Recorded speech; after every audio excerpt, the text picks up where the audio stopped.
Perkenalkan, saya Tias dan juga ada Mbak Ning. Saya Ning, yes. Jadi kita akan ngobrol-ngobrol santai lah. Kita namanya apa nih Mbak kemarin ya? Namanya Markona. Apa kepanjangannya Mari Tias? kita ngobrol namun berfaedah. Mohon maaf kalau ada teman-teman yang punya ide untuk nama yang lebih kece, boleh ya di komen di bawah sini ya. Oke, jadi gini sih, sebetulnya kenapa sih kita akhirnya jadi bikin konten seperti ini gitu. Awalnya mungkin kita cerita background dulu kayak kali Mbak ya. Kita ketemu tuh waktu itu sekitar tahun 2016 ya. 2016 itu kita dipertemukan di satu pekerjaan, di satu yayasan yang memang fokus mendampingi anak dengan kanker dari keluarga prasejahtera gitu. Nah, saat itu kan kita ingin membuat satu layanan yang dirasa belum ada yang mengerjakan secara fokus gitu ya. Kalau selama ini mungkin Mbak pendampingan atau yayasan-yayasan kanker anak lebih fokus pada yang pertama sudah pasti pendanaan. Karena memang itu dananya sangat besar walaupun sudah ada BPJS atau zaman dulu ada Jamkesmas dan lain-lain, tapi memang pendanaan ini yang paling utama, apalagi dari keluarga prasejahtera.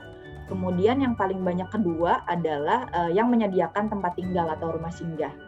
Mungkin ada beberapa yang memang sudah menyediakan layanan yang lain gitu, mungkin seperti ada sekolah, terus ada juga yang pendampingan psikologis gitu. Tapi pada akhirnya kami melihat banyak yang masih belum dikerjakan secara intensif gitu mungkin ya Mbak ya. Iya, betul.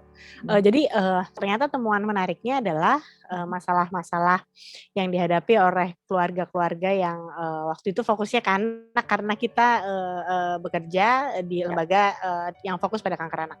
Masalah-masalah itu ternyata waktu di rumah sakit masalah tetap ada, cuma karena banyak support system yang banyak, jadi mereka merasa banyak yang sepenanggungan ya kayak gitu ya. Tapi once mereka pulang ke rumah ketika kemoterapi, operasi atau radiasi selesai, nah masalah-masalah ini mulai bermunculan gitu dan kebanyakan adalah isu psikososial secara keseluruhan.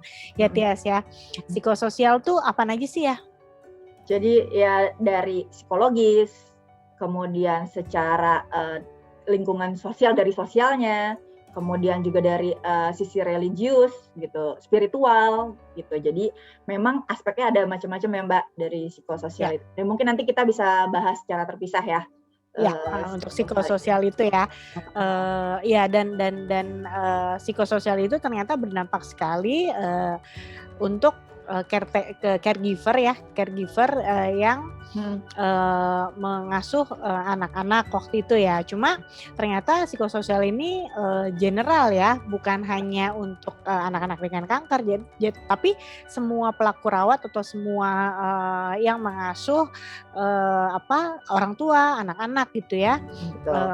Suami, istri, kakak, adik dengan penyakit-penyakit yang memang sulit disembuhkan dan membutuhkan pengobatan yang kontinu ya ke rumah sakit maupun di rumah. Panjang gitu ya Mbak ya. Betul, jangka panjang.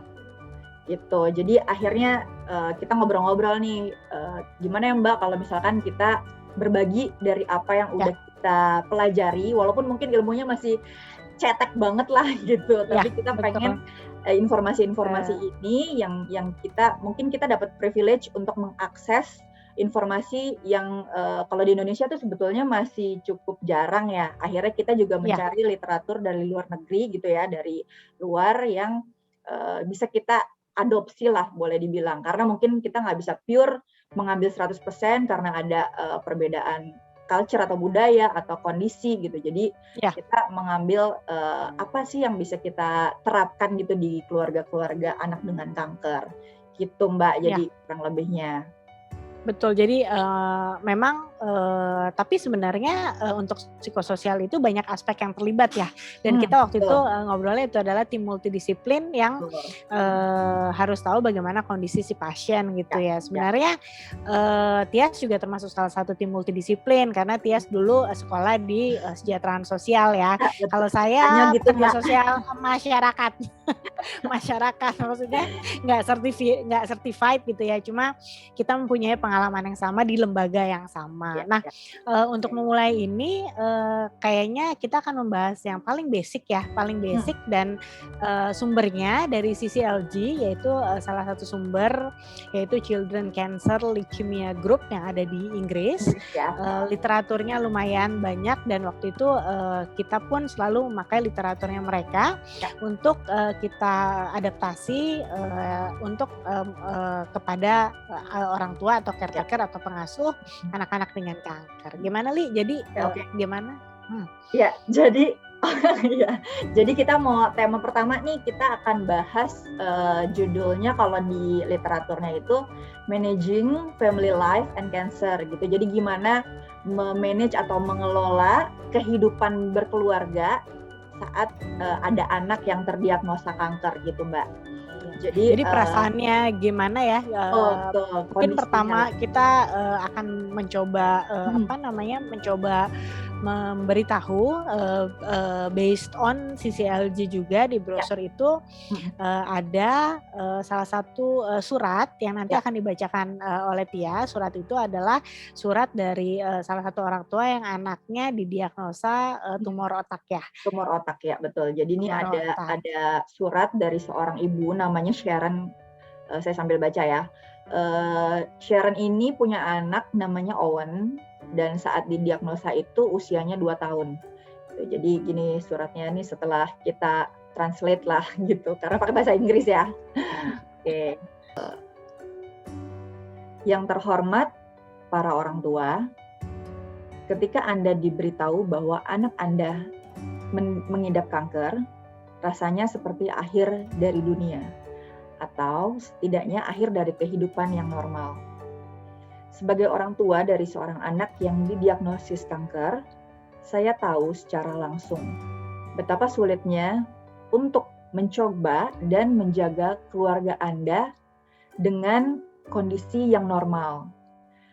Salah satu tantangan terbesar mengasuh anak dengan kanker adalah menyeimbangkan kebutuhan kesehatan anak Anda dan tuntutan perawatan sambil menghadapi masalah sehari-hari. Dan juga bisa tetap menikmati kegiatan bersama dengan keluarga. Kanker adalah bagian penting dari kehidupan keluarga Anda yang terkadang mendapat porsi yang lebih dominan. Anak saya, Owen, didiagnosis pada usia 2 tahun dan dia telah mendapatkan pengobatan antara lain pembedahan, kemoterapi, dan juga radioterapi.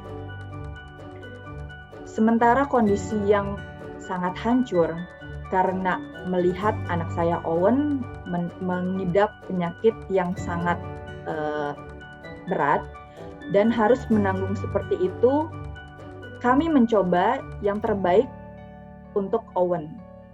Yang pertama, memastikan bahwa Owen dan juga adiknya yang bernama Kate masih bisa menikmati hidup. Kanker menjadi bagian dari kehidupan kami yang membatasi dalam segala hal, banyak hal. Tapi kami tetap belajar untuk bisa hidup bersama dengan kanker juga tentunya.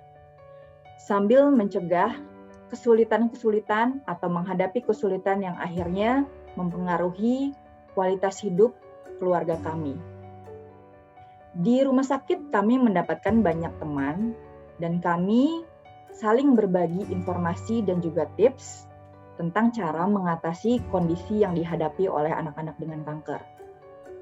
Saya berharap buklet ini atau surat ini dapat membantu Anda untuk dapat mengelola dan juga tetap menikmati kehidupan bersama keluarga dalam masa yang sangat penuh tantangan ini. Kanker adalah salah satu aspek dari kehidupan anak Anda. Ini bukan seluruh hidup anak Anda. Tertanda Sharon, ibu dari Owen yang didiagnosis mengidap tumor otak saat berusia 2 tahun. Wah, Oke, ini banget ya, pure dari ya. hati dan penuh dengan informasi ya. Maksudnya Dia kita menceritakan ya kondisi apa betul, sih yang dihadapi saat betul, si Owen ini didiagnosa gitu ya Mbak. Jadi dia ya, punya adik kan itu ada Kate dan ya, gimana si ibunya ini Sharon memastikan bahwa dua anaknya ini bisa dapat tetap gitu hidup normal. Karena poin betul, terakhirnya sih yang ini ya, banget Mbak. Jadi kanker ini tuh memang betul ada di dalam kehidupan Owen, tapi kita, hanya ya, sebagian gitu kan, bukan benar. seluruh Bukan hidupnya. seluruhnya jadi Ya, fokus berpengaruh terhadap fokus ke kanker itu, yang enggak juga kankernya. gitu kan Ya, ya. ya, ya. Jadi Karena masih ada. banyak banget karena banyak sekali kalau misalkan didiagnosa kanker atau penyakit-penyakit yang susah disembuhkan tuh kehidupan keluarga juga terdampak ya. Betul, heeh. Kayak tadi sebenarnya yang paling gampang adalah rutinitas kehidupan di rumah Jadi berubah ya.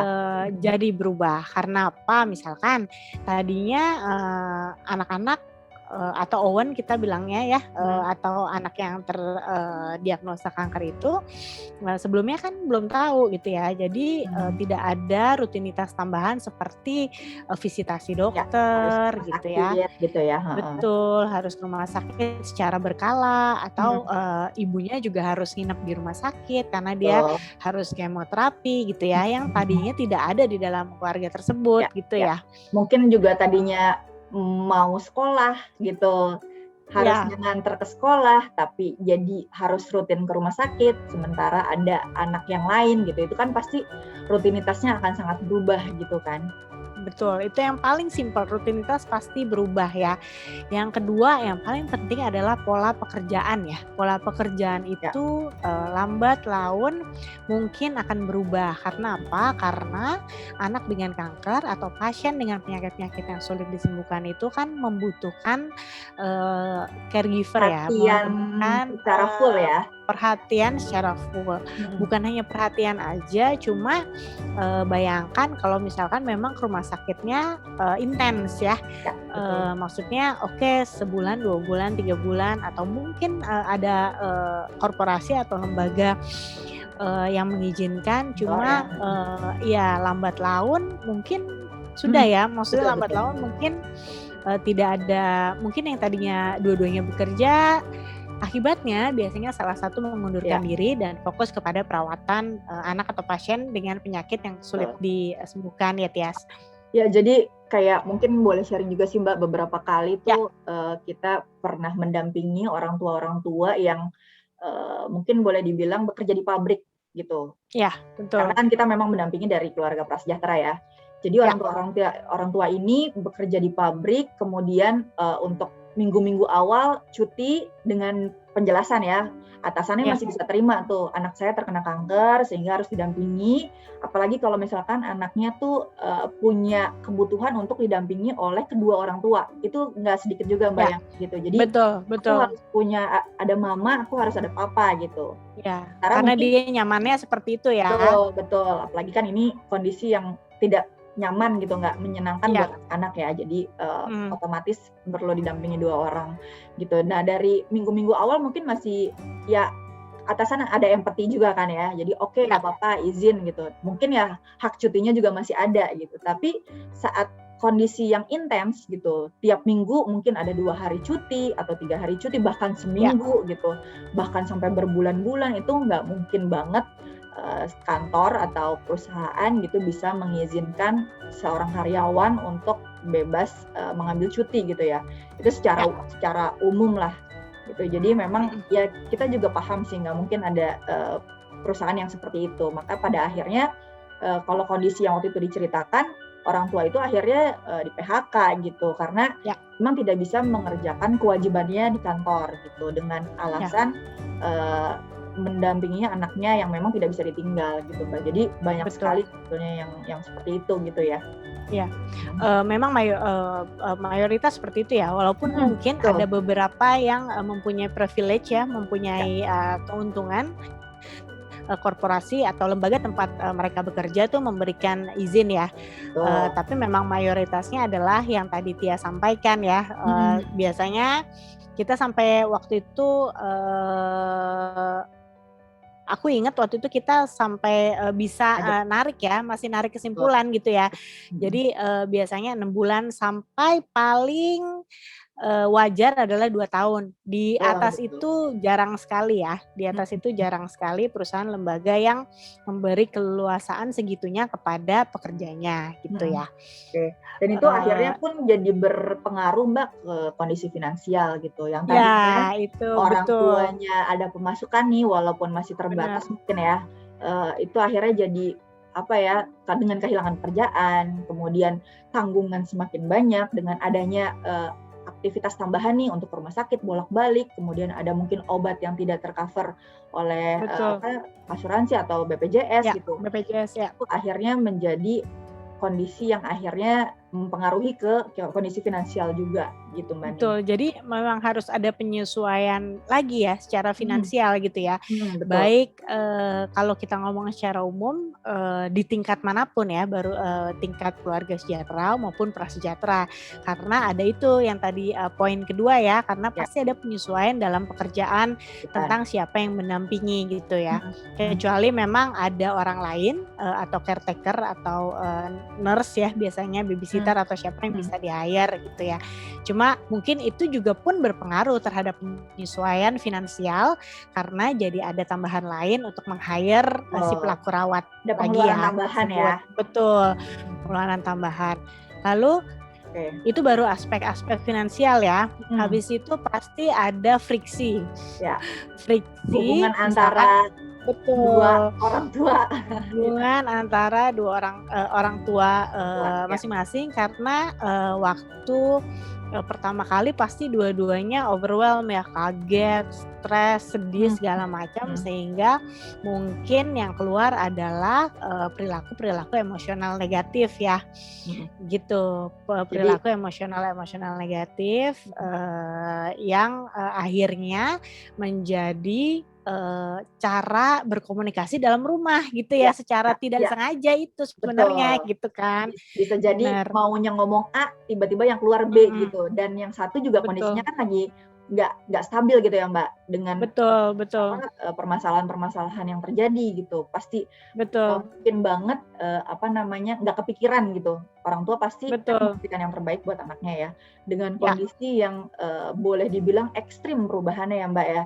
Jadi itu ya maklum banget dan pasti hal yang wajar terjadi perubahan pola komunikasi gitu dari bapak ibu gitu, dan itu tidak sedikit menimbulkan quote and quote perpecahan juga Mbak gitu. Ya, betul.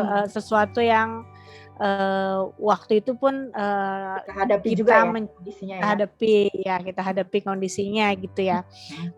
Nah itu baru dengan pasangan ya, Jadi belum kalau misalkan pasien tinggal dengan, kalau misalkan kita bicara anak, belum lagi kalau pasien tinggal dengan neneknya gitu ya. Keluarga besar neneknya gitu ya. Betul, keluarga besar. Kadang-kala karena mereka saking sayangnya, mereka jadi menginformasikan atau memberi saran-saran yang membingungkan si pengasuh utama nih ya, pelaku rawat utama ya. Jadi bingung kayak ini harusnya kayak gini, sedangkan si pelaku rawat utama mungkin sudah punya referensi, dokter aja udah pusing gitu ya. Dokter aja dia harus berhubungan dengan obat kemoterapi. Habis itu efeknya luar biasa kemoterapi itu kan, ada muntah, ada pusing, ada rambut rontok segala macam, udah pusing sama itu gitu ya. Jadi walaupun sayang, cuma mungkin ya friksi-friksi itu pasti ada. Lalu dengan saudara kandung tentunya ya. Betul. Karena kan perhatiannya terbagi ya. Akhirnya ke anak yang sakit itu ya mau nggak mau lah kita pasti akan sebagai orang tua ya, walaupun saya belum punya anak Mbak sebenarnya Mbak. Jadi sebagai orang tua pasti akan merasa ini yang lebih urgent gitu untuk didampingi. Kadangkala orang tua tuh mungkin tidak merasa bahwa ada kesenjangan itu sebenarnya Mbak. Karena Betul itu tidak betul. bermaksud, nggak ada pembedaan Betul. antara anak yang sakit sama yang sehat gitu. Tapi pada Iya. akhirnya jadi karena mungkin secara quantity atau ya kualitasnya pun gitu berbeda gitu. Otomatis akan fokus ke anak yang sehat. Nah, anak yang sakit, anak yang sehat ini jadi merasa Left terpinggirkan out atau ya. Iya, benar. atau kurang Benar. mendapat perhatian gitu Mbak. Padahal Benar. mungkin bukan Dan maksudnya ya. Heeh.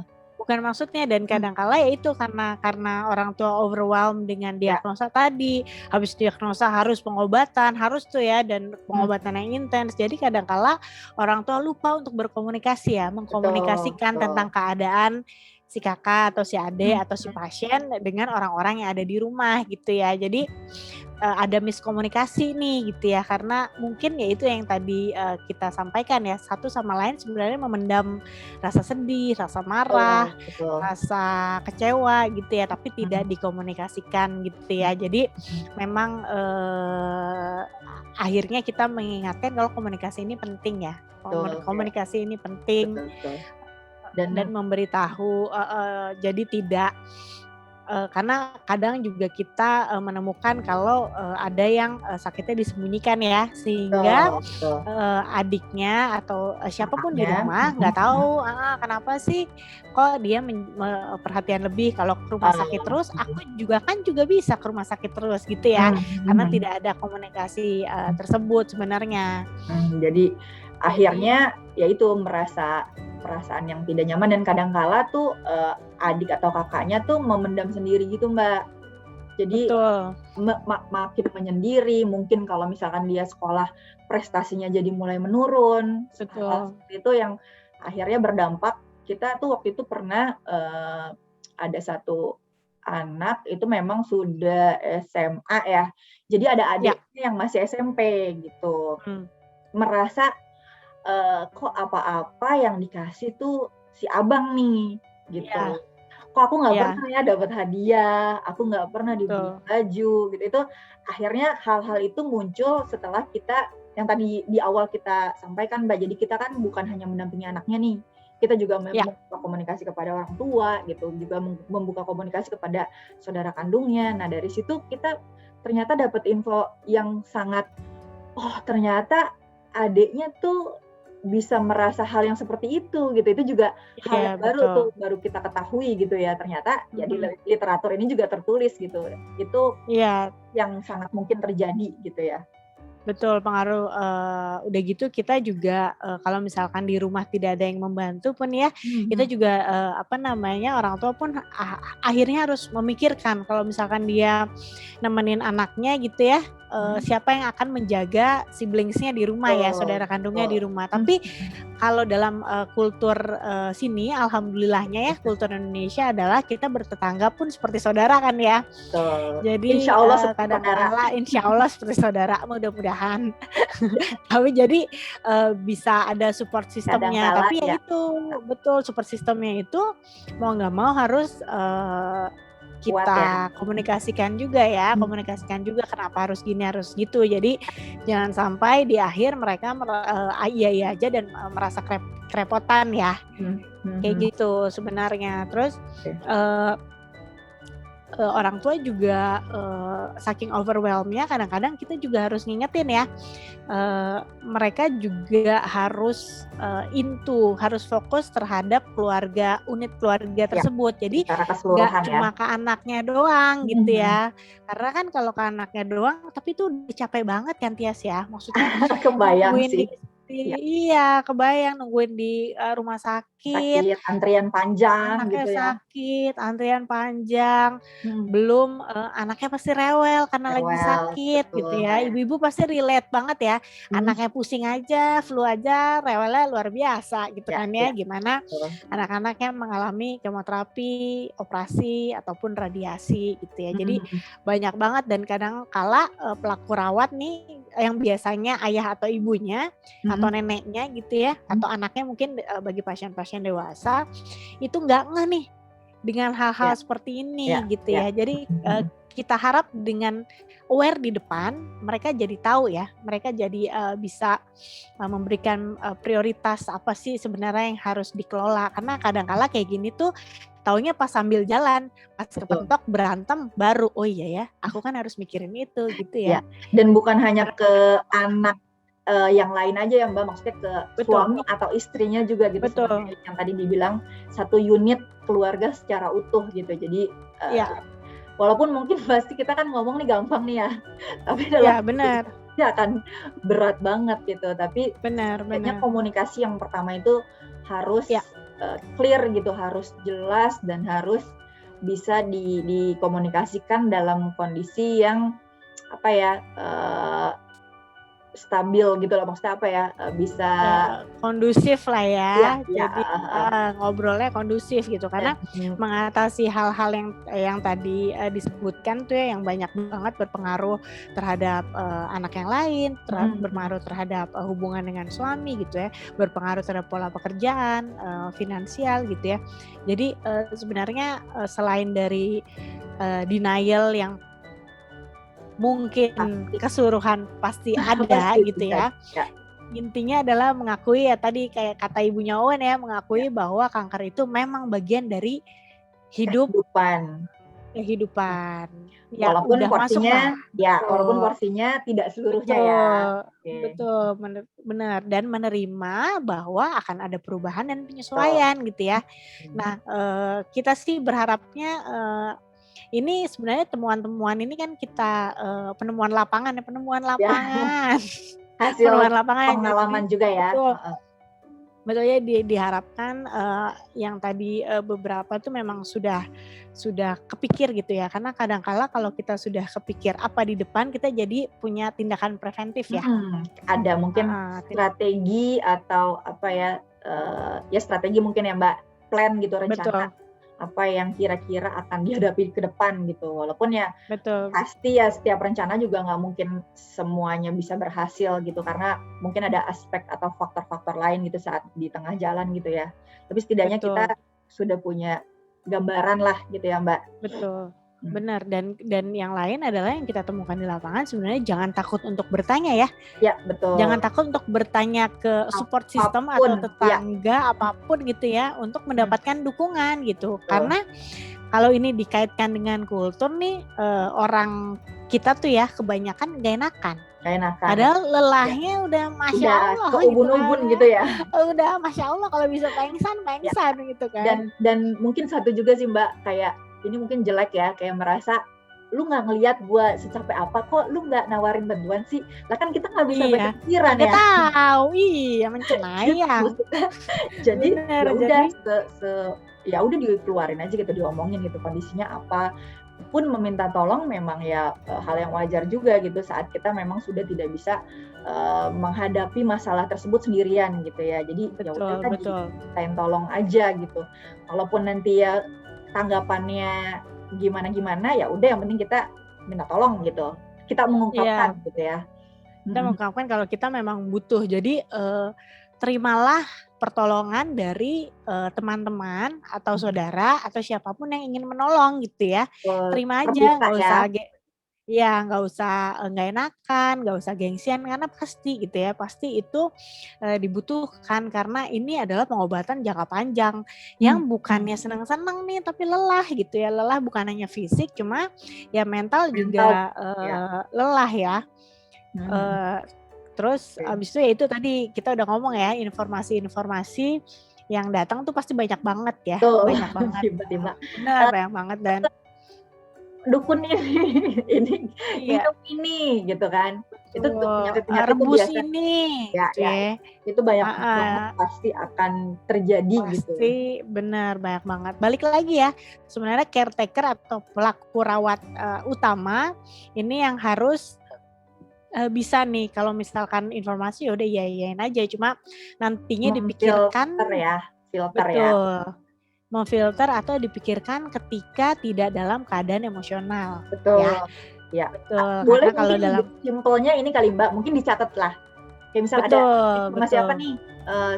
Ada minuman atau jamu-jamuan atau apa yang kira-kira Betul. bisa untuk imunitas misalkan gitu, ya udah dicatat aja dulu. Makasih infonya Benar. gitu kan. Jadi ini Ya. apa ya, orang-orang tuh sebetulnya perhatian gitu. Kita kita Mm-mm. nggak menutup mata, mereka mungkin pengen anak atau keluarga kita yang lagi sakit itu sembuh. Tapi dengan Mm-mm, informasi betul. macem-macem tuh kita nggak tahu. Jadi saat ada informasi yang masuk ya udah kita ucapkan terima kasih. Kalau mau bisa kita catat, kita catat. Saat yang tadi Banding bilang dalam kondisi yang stabil gitu, bolehlah kita googling. Atau Ya, yang paling gampang dan paling valid adalah bertanya ke tim bertanya. medis yang Medis. mendampingi Betul. gitu. Betul. Gitu. Jadi memang teruslah untuk bertanya ya. Hmm. Tanya aja terus gitu ya. Ya, Jadi ya. jangan coba memahami semuanya sendiri ya. Ya. Jadi jangan coba memahami semuanya sendiri. Bisa bertanya gitu. Oke, zaman sekarang bisa bertanya ke Bah Google Google. ya. Cuman kan kita kadangkala membutuhkan diskusi ya, Ya. membutuhkan obrolan gitu ya. Jadi Feedback gitu ya.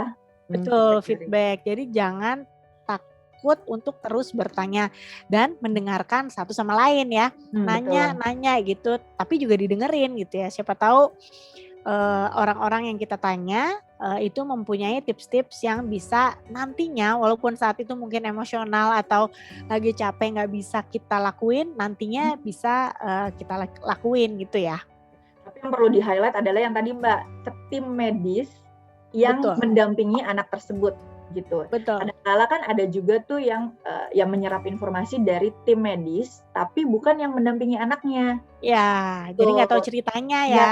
Ya secara historikal Betul. gimana, kondisi anaknya secara detail gimana gitu. Jadi tempat yang paling tepat untuk bertanya adalah tim medis yang mendampingi anak tersebut gitu ya. Jadi betul. lebih apa ya, lebih clear lah informasinya gitu ya Mbak. Benar.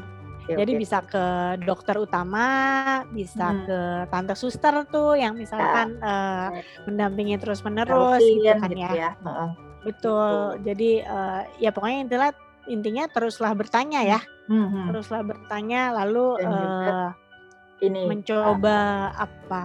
mencoba menjalani ya. Ya, dan juga menikmati, kan biasanya nih di rumah sakit nih ketemu nih sama orang tua lain gitu. Betul. Ya, akhirnya jadi seperti keluarga sih gitu Mbak. Betul. Jadi saling support karena mungkin menghadapi kondisi yang sama ya Mbak.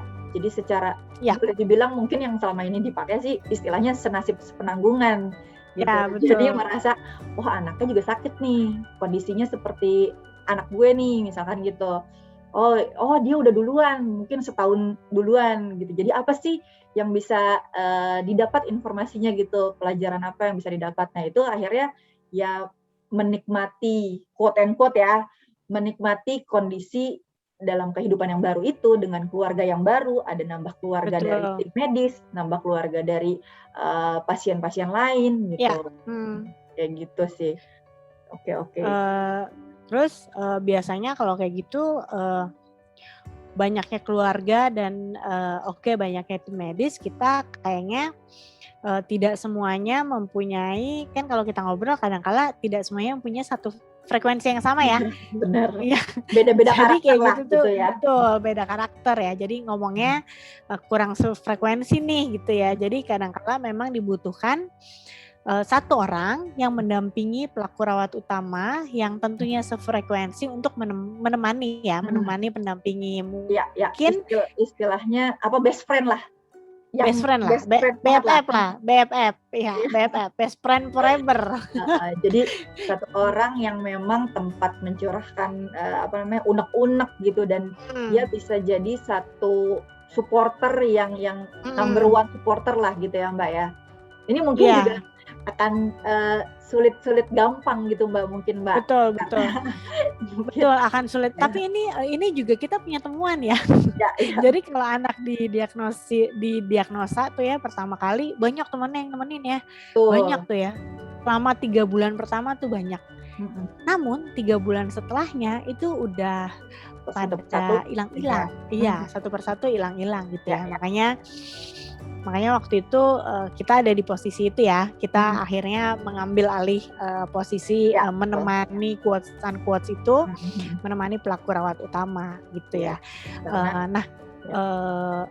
Eee selanjutnya mungkin, strategi coping ya, karena kan, Mhm. stres banget tuh ya dengan berbagai macam oke kita udah tahu nih ya ada berbagai macam yang, dipengaruhi, terus berbagai macam Betul. masukan-masukan. Oke kita udah punya teman satu, cuma kan di satu sisi kita juga harus mempunyai strategi coping ya, strategi Mhm. mengelola, stres, diri sendiri ya. Jadi, Ya, betul. eee gimana tuh caranya tuh, Tias waktu, eee, Iya, iya. berdasarkan temuan lapangan? Temuan Mhm. lapangan. Jadi ini kalau misalkan, kalau di literatur ya, ini sempat Hmm, disebutkan juga, kita mencari cara-cara positif untuk mengatasi masalah dan mencari juga, yang tadi sistem support yang bisa mendukung, gitu. ya, Jadi, antaranya nih mengelola pekerjaan atau, kebutuhan yang ada di rumah dan yang di rumah sakit itu secara, proporsional gitu ya, sebaik mungkin. ya, Jadi pastikan, mungkin ya sebelum meninggalkan rumah untuk menuju rumah sakit, hal-hal yang harus diselesaikan di rumah, ya diselesaikan dulu gitu, sebisa mungkin ya, ya, sebaik mungkin. Jadi tidak ada saat di rumah sakit tiba-tiba kepikiran, "Aduh di rumah nih belum ini, ada kebutuhan lain, ada kondisi apa yang ternyata terjadi di rumah yang akhirnya jadi, melibatkan ya kondisinya di rumah sakit jadi nggak tenang," gitu loh, Mbak. Jadi ya. kita sebisa mungkin menyelesaikan dulu nih, membagi porsinya secara, tepat gitu ya. Iya. Nah, Kemudian untuk yang membagi, porsi secara tepat itu kan pastinya kita harus mengelola rutinitas ya. betul, Ribet ya, Bu Tias ya, mengelola rutinitas itu kan. Kan jadi ya, mesti ya, jam segini ngapain. Cuma ternyata di akhir itu sangat membantu kita menstabilkan antara, ya, bagaimana si caretaker itu bolak-balik ke rumah sakit dan mhm, bagaimana dia mengelola, rutinitasnya di rumah gitu. betul, Panduannya apa sih? Panduannya rutinitas itu, kesepakatan yang dia sudah buat, untuk mhm, dirinya sendiri mhm. ya, Mungkin bikin gitu. jadwal gitu, yang paling gampang sih Betul, sebetulnya segala sesuatu tuh kita catat sih.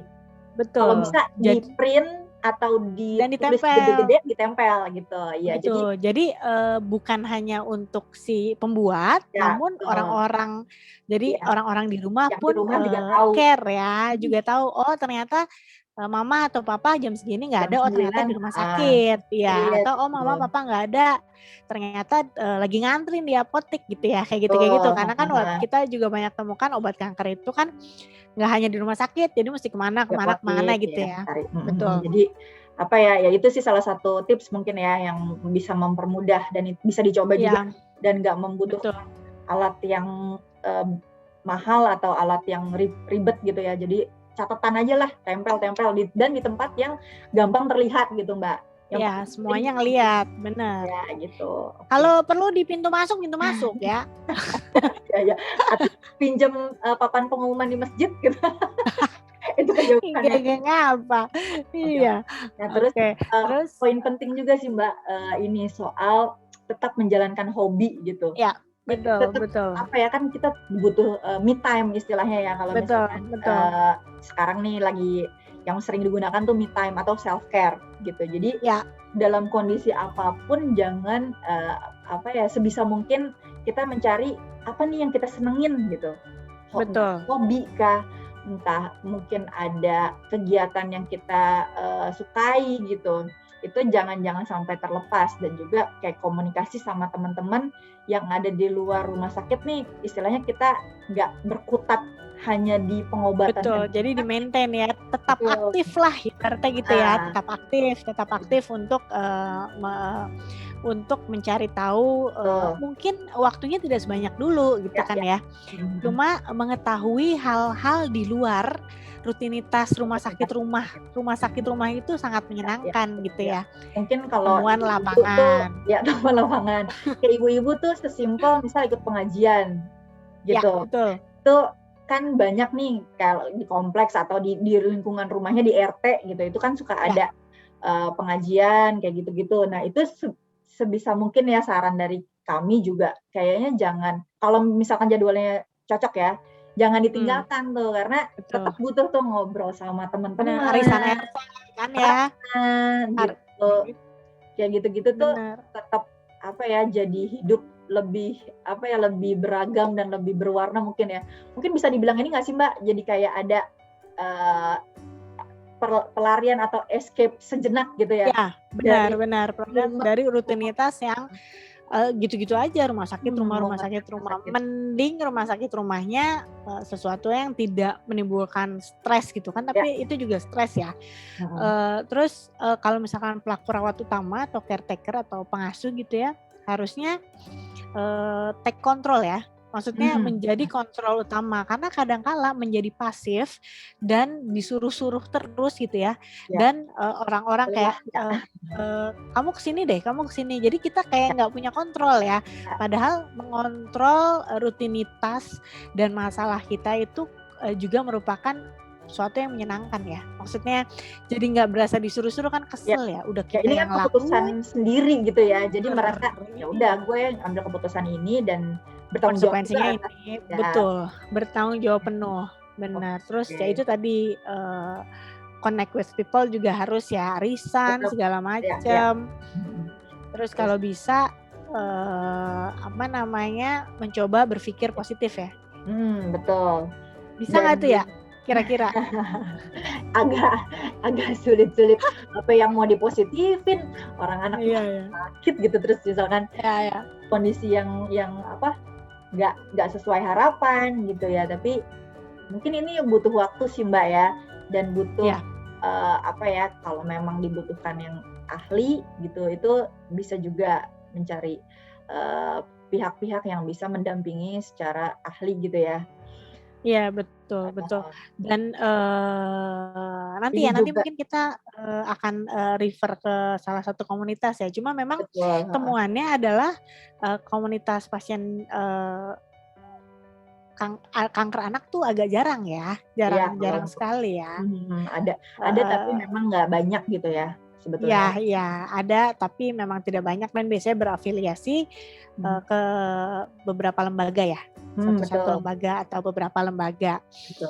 Terus ini juga sih Mbak, yang penting ada satu hal yang penting juga, sebisa mungkin menghindari kebiasaan-kebiasaan yang buruk gitu. Ini apa ya, kayak misal ya mungkin ada yang suka minum alkohol atau merokok kayak gitu. Itu mungkin bisa pelan-pelan ya dikurangi gitu, karena sebagai pelaku rawat pun harus punya kondisi yang fit gitu.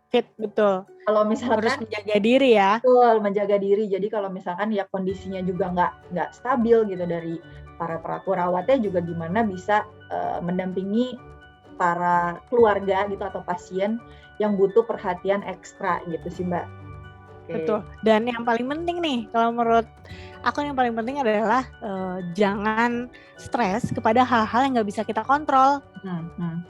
Ya, jadi kayak perasaan orang kan nggak bisa kita kontrol ya.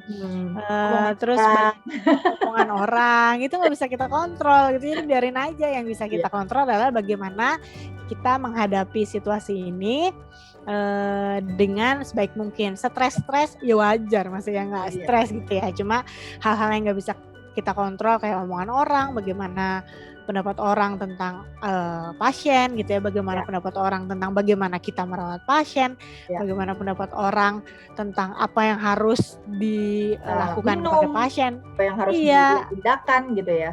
Betul. Itu hal-hal yang nggak bisa kita kontrol. Yang bisa kita kontrol adalah kita mau ngambil yang mana nih gitu ya, mau ngambil yang mana yang bisa kita kontrol, dan yang tadi karena kita udah take control, bisa kita kontrol, jadi kita juga bisa dengan sadar bertanggung jawab atas pilihan-pilihan itu ya. Terus ini juga sih Mbak, yang tadi kayak sempat kita singgung juga sih, gimana atau siapa yang kiranya tepat untuk dimintai bantuan atau saran. Betul. Yang pertama itu ya yang tadi ya udah sempat di-mention juga, itu tim kesehatan anak. Tim itu jadi ya termasuk dokternya, termasuk perawat gitu, atau ada mungkin apoteker gitu, atau mungkin kalau misal di situ ada psikolognya, fisioterapi atau gitu. Radiologi gitu. Itu jadi pihak yang memang tim medisnya gitu yang menangani anaknya ya, bukan tim medis dari tempat yang lain gitu. Betul, betul. Sama Jadi memang karena temuan juga masing-masing anak mhm, walaupun diagnosanya sama, mereka mempunyai mhm, gejala-gejala atau kebutuhan-kebutuhan yang beda berbeda gitu ya. Jadi spesifik ya. anak satu dan anak lain atau pasien satu dengan pasien yang lain boleh mempunyai masalah pusing di kepala, Iya, migrain gitu ya. Cuma mhm, kebutuhannya berbeda. Yang satu oke pakai Panadol misalkan, tapi mhm, yang satu nggak bisa minum Panadol gitu ya. Mungkin dia dengan tidur aja udah sembuh gitu ya. Kayak betul, gitu sih sebenarnya. Jadi memang mhm, benar-benar harus bertanya kepada tim medis yang menangani pasien mhm, mhm, gitu oke ya. oke, ya betul betul. Kemudian juga, kita mempelajari juga, kondisi di rumah sakit mungkin Mbak saat rawat inap. Iya, iya, Mungkin ada beberapa, kebiasaan atau ada tips-tips gitu yang biasanya nih kalau di rumah sakit, si anak ini juga berdasarkan, kondisi di waktu itu yang pernah kita dampingi sih, Mbak. iya, Kayak iya, seneng kalau dilap-lap pakai, tisu basah gitu. iya, Jadi betul. karena mungkin ada efek samping yang membuat kulit kulit anak setelah di kemo gitu, jadi lebih apa ya, sensitif mungkin atau Iya. jadi, gimana nggak enak lah gitu, jadi panas misalkan. Nah itu Mhm, juga yang mhm. menyamankan tuh salah satunya mungkin dengan pakai tisu basah, itu kan adem ya, nggak usah Iya, iya, iya. bagian-bagian yang nggak nyaman. Itu juga kayak tips-tips kayak gitu tuh, biasanya tuh di masing-masing rumah sakit nanti akan ada kondisi-kondisi yang biasanya dari cerita dari pasien yang lain juga Iya, sih. Biasanya nih iya, kayak gini iya. nih, nyamannya tuh, kalau lagi kemo misalkan pegang sambil bawa boneka anaknya, misalkan gitu, Iya, betul. boneka Betul, betul. kesayangan, kayak gitu. Betul. Jadi Atau sambil nonton sekarang ya. sambil iya, pakai gadget gitu kan, Iya, iya YouTube. pakai gadget, Gitu YouTube. gitu gitu. Tadi udah cukup banyak nih Mbak yang kita bahas, mudah-mudahan, nggak terlalu cepet atau nggak terlalu membingungkan gitu ya dan bisa Iya, iya, ditangkap dengan jelas gitu. Jadi betul. sebenarnya, mungkin kita bisa highlight beberapa poin ya Mbak untuk, Iya, di akhir obrolan kita ini si obrolan. Markona tadi. Markona, Markonces. Yang pertama sebetulnya sih komunikasikan secara jelas Ya, apapun kondisi, entah itu kepada, pasangan atau kepada anggota keluarga yang lain gitu. Dan jangan, sungkan untuk meminta bantuan kepada, betul, betul. pihak-pihak yang mungkin dianggap bisa memberikan bantuan gitu ya, yang pertama.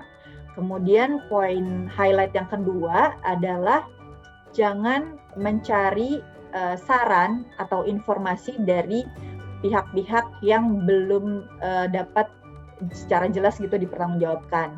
Jadi Ya, ya. biasanya kita, langsung ke tim medisnya ya, Mbak, ya? Tim medis, betul. Biasanya langsung ke tim medisnya karena ya itu, sudah terbiasa, sudah tahu kebutuhan dan bagaimana, riwayatnya, Mhm, sehingga apapun nanti yang diambil, proses pengobatan, obat, mmm, atau proses perawatan yang lain itu, bisa Pak, ya. dipertanggungjawabkan bersama gitu Dan ya. sesuai dengan kondisi anak gitu, sesuai dengan Benar, kebutuhannya, gitu. benar, sesuai dengan kebutuhannya. Mhm, mhm. Kalau dari, dan, terakhir adalah, eee jangan mencoba mengkontrol apa-apa yang tidak bisa kita kontrol. Ya, mhm, mhm. Ya, Jadi heeh, ya, intinya, detailnya kan udah tadi ya, banyak bener heeh, nih ya. Jadi intinya adalah 3 itu, komunikasi, tanyanya komunikasi, ke dokter, ketiga adalah untuk menjaga, kewarasan diri, mhm. coba untuk, tidak mengkontrol apa yang tidak bisa Tidak kita bisa kontrol. dikontrol, iya. Dan juga mungkin Betul, menyediakan waktu untuk me time sejenak lah. betul, betul, Waras nih me time ngomongin tentang sejenak. kewarasan tadi, gitu. Iya tadi, me time ini, sebenarnya di nomor 2 ya, Mhm, tidak takut untuk meminta bantuan gitu, termasuk bantuan, bantuan untuk kalau kita butuh me time, mhm, ya me time gitu ya, "Tolong dong, jagain," misalkan, betul. 2 jam atau Gantian 1 gitu ya. jam, Mhm, iya, "Aku mau ke bawah dulu," atau "Mau kemana dulu," gitu ya, mhm, mhm. Oh ya, temuan lapangan. iya. Kita anak lapangan banget nih ceritanya. Kita anak lapangan, Oke oke. bener. Oke mungkin, Oke, untuk topik yang pertama ini, iya, cukup sampai sini. Kita mohon maaf juga nih kalau misalkan ada hal-hal yang masih kurang, lancar atau kurang betul, jelas gitu. Jadi kurang jelas, bener. teman juga bisa kasih input nih, kita sangat senang banget kalau misalkan ada input atau feedback dari apa yang kita Betul. obrolin tadi. Atau ada juga mungkin Mbak yang mau berbagi gitu Ya, betul. kondisi-kondisi, oh ini tuh gue banget nih gitu, atau Iya, benar. kayaknya nih kalau di rumah sakit nggak kayak gitu sih Kak gitu misalkan, atau Benar. biasanya saya nih kalau dampingin anak ini nih tips yang ternyata works gitu. Itu mungkin juga Iya, bisa iya. jadi tambahan ilmu baru gitu ya untuk para Benar. caretaker gitu. Jadi nambah pengetahuan gitu ya Mbak ya. Jadi apapun baik yang sudah mengalaminya langsung gitu ya, mau sharing gitu ya, atau punya pikiran-pikiran yang berbeda ataupun Betul. sama gitu ya, boleh komen ya, Komen ya. Tias ya, boleh komen di Iya, bawah. Dan kalau misalkan juga punya punya saran ya, yang betul. ini misalkan yang mengontrol hal yang nggak bisa dikontrol, atau bagaimana caranya meminta bantuan tanpa malu mau dibahas, sok ya Nanti ditulis aja di mungkin nanti bisa benar, jadi ada topik-topik yang bisa di request mungkin Mbak. betul Ada betul. apa nih yang kira-kira kayaknya jarang dibahas nih gitu. Itu mungkin Ya, nanti ya. kita bisa pertimbangkan, dan kalau memang ternyata informasinya kita cukup gitu, kita bisa buat untuk episode-episode berikutnya gitu. Betul. Oke, jadi untuk sekian untuk perdana. Semoga mari kita ngobrol namun bermanfaat ini menjadi berfaedah ya. Oh ya, berfaedah menjadi benar-benar berfaedah seperti Markona. Seperti cita-cita mulia kita. Ya, seperti cita-cita mulia kita, karena tanpa kita bisa sharing atau diskusi seperti ini, kan maksudnya semakin banyak yang mengetahui hal-hal dasar seperti ini, mudah-mudahan semakin ringan tugas-tugas caretaker atau pengasuh pelaku rawat utama untuk mengasuh pasien-pasien dengan penyakit yang sulit disembuhkan. Oke, terima kasih semua. Jangan lupa di like juga, di subscribe. Ya, di like atau di subscribe gitu ya. Kalau dirasa bermanfaat, boleh juga di share ke teman-teman. Gitu. Oke. Terima kasih banyak. Terima kasih banyak Tia. Makasih ya Mbak Ning. Makasih teman-teman semua. Sampai bertemu lagi di Markona sesi selanjutnya. Oke. Dadah.